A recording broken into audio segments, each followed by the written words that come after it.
Человек, известный в истории как Нельсон Мандела, был одним из самых уважаемых южноафриканских государственных деятелей, президентом, лауреатом Нобелевской премии мира и активистом в борьбе за права человека. В 1962 году он был приговорен к пожизненному заключению за политическую деятельность, которую сочли террористической. Мандела вышел на свободу и вскоре был избран президентом Южноафриканской республики, став первым в истории страны чернокожим главой государства. Он родился 18 июля 1918 года в небольшой деревне Фезу, района Умтата, который на тот момент входил в состав Капской провинции Южной Африки. Его семья принадлежала к младшей ветви рода династии Тембу. Это сообщество людей, которое отличается особенностями своей культуры, языком и географическим происхождением. Отец Нельсона, Генри Мандела, был местным вождем и советником монарха. Тем не менее, после охлаждения отношений с колониальными властями он был смещен со своей должности и переселен вместе со своей семьей в деревню Сгуну. У отца Манделы было 4 жены, которые родили ему 13 детей. Мандела родился от его третьей жены по имени Нонгапе Носикени. Когда Нельсону было 9 лет, его отец умер от туберкулеза и ему назначили официального опекуна. В юности Мандела посещал начальную школу, впоследствии обучался в институте Кларкбери, в котором за 2 года получил сертификат о младшем среднем образовании. Как наследник отцовского места в Тайном совете в 1937 году Мандела переехал в Форт Бофорд, где поступил в один из методистских колледжей, который закончило большинство представителей правящей династии Тембу. После зачисления в 1939 году в университет Форт-Хэр Мандела стал учиться на бакалавра гуманитарных наук. В университете он познакомился и установил тесные дружеские отношения с многими единомышленниками, которые сыграли важную роль в его дальнейшей политической жизни.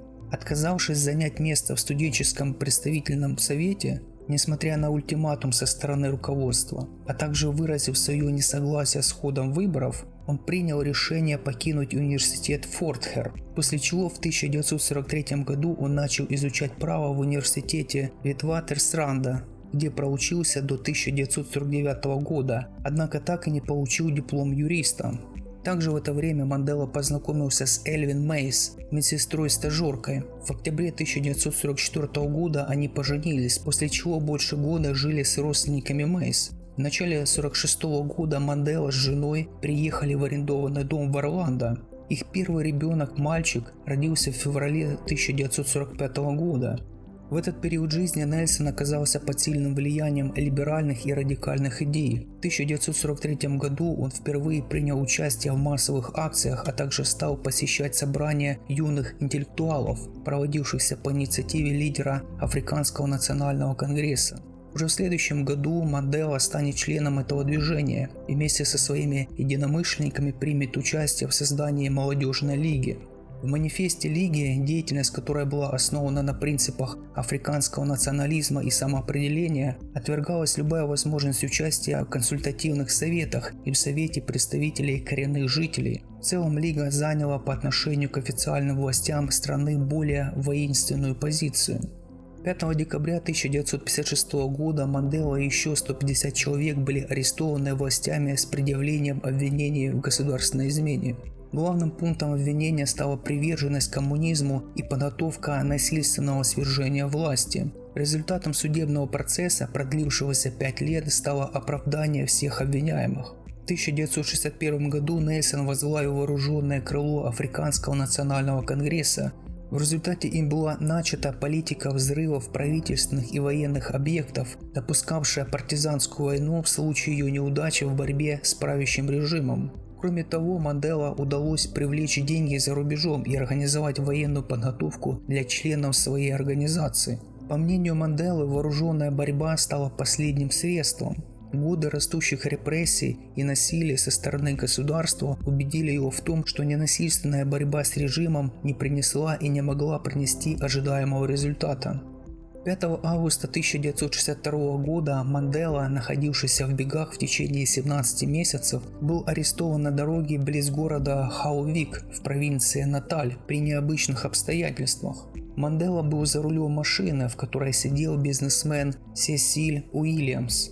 Он сделал для Манделы документы на имя Дэвида Мансамаи и официально взял его на работу в качестве водителя. Мандела был заключен в тюрьму, а Уильямс сумел бежать в Англию и умер в 1978 году.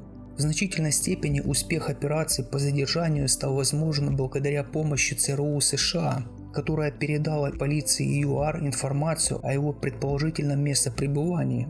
3 днями позже на суде Манделе было предъявлено обвинение в организации забастовки рабочих в 1961 году в незаконном пересечении государственной границы, и он был приговорен к тюремному заключению. Мандела отбывал свой срок на острове Робан близ мыса Доброй Надежды с 1964 по 1982 год, где он пробыл следующие 18 из 27 лет заключения. Находясь в заточении в одиночной камере тюрьмы, Мандела приобрел мировую известность. Будучи в заключении, Мандела заочно обучался в Лондонском университете и впоследствии получил степень бакалавра юридических наук. В начале 80-х годов по всей Южной Африке началась эскалация насилия, что сопровождалось экономической стагнацией, так как многонациональные банки под давлением международного лобби прекратили инвестировать в Южную Африку. Премьер Великобритании Маргарет Тэтчер просила президента ЮАР Боту освободить Манделу, чтобы разрядить нестабильную ситуацию. Однако Бота предложил Манделе свободу при условии, что он безоговорочно отвергнет насилие как политическое оружие. Свой ответ Мандела обнародовал через свою дочь Зинджи. Такую свободу мне предлагают, пока организация Африканский национальный конгресс останется под запретом. Только свободные люди могут вести переговоры. Заключенный не может заключать контракты.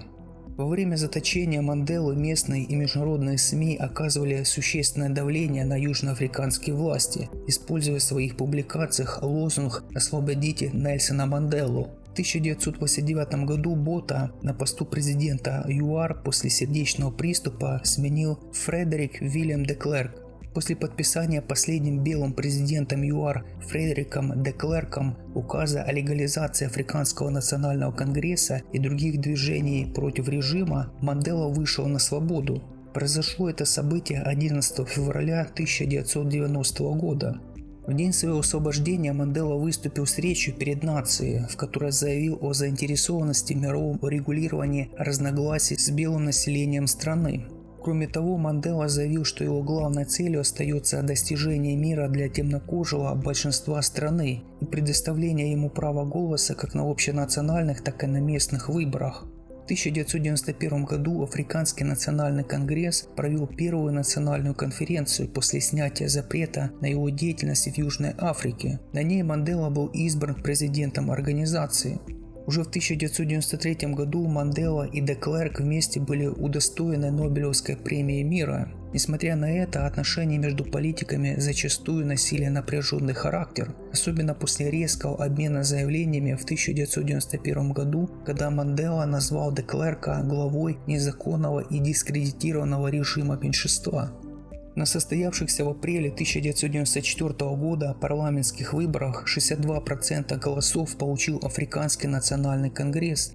10 мая 1994 года Мандела официально вступил в должность президента Южноафриканской республики, став первым темнокожим жителем страны на этом посту. Являясь президентом ЮАР с мая 1994 года по июнь 1999 года, Мандела добился международного признания за свой вклад в достижение национального и международного примирения. Во время своего президентства Мандела встречался со многими знаменитостями. Несмотря на свое богатое окружение, Мандела жил просто, жертвуя треть своего годового дохода в детский фонд Нельсона Манделы, который он основал в 1995 году. Главной задачей своего президентства Мандела считал национальное примирение. Видя, как другие постколониальные африканские экономики пострадали после ухода белых элит, Мандела стремился убедить белое население Южной Африки в том, что оно защищено. Администрация Манделы унаследовала страну с огромным неравенством между черными и белыми общинами. 12 миллионов человек не имели доступа к чистой воде, 2 миллиона детей не получали начального образования, а треть населения была неграмотна. Уровень безработицы составлял 33%. и чуть меньше половины населения жило за чертой бедности. За годы своего пребывания в должности Мандела предпринял ряд важных социально-экономических реформ, преследовавших цель преодоления социального и экономического неравенства в Южной Африке. Во время своего президентства Мандела принимал активное участие в решении проблем ряда стран на африканском континенте, стараясь выступать в качестве посредника в конфликтах. На свое 80-летие Мандела женился на Грасия Машель, мозамбикской политической активистке, которая на 27 лет была его моложе. Хотя Конституция 1996 года позволяла президенту избираться на 2 пятилетних срока подряд, Мандела никогда не планировал баллотироваться во второй срок. В 1999 году он ушел в отставку. Мандела оставался очень популярным. 80% опрошенных южноафриканцев выражали удовлетворение его работой на посту президента. Мандела оставался до конца жизни одним из старейших политиков 20 века, живущих на планете. Почетный член более 50 международных университетов. После того, как в 1999 году Мандела оставил пост президента ЮАР, он стал активно призывать к более полному освещению проблем ВИЧ и СПИДа, от которого умер один из его сыновей. Нельсон Мандела умер 5 декабря 2013 года в возрасте 95 лет в своем доме в пригороде Йоханнесбурга в кругу семьи. Похороны прошли в родовой деревне Цгону, где он рос в первые годы жизни. Около 90 представителей иностранных государств приехали в Южную Африку для участия в мемориальных мероприятиях. Ко дню его смерти в Южной Африке Мандела считался одновременно отцом нации и отцом-основателем демократии. Он также заслужил международное признание за свою активность в борьбе с апартеидом и содействие расовому примирению. Его часто цитируют вместе с Махатмой Ганди как одного из образцовых антироссийских и антиколониальных лидеров 20 века.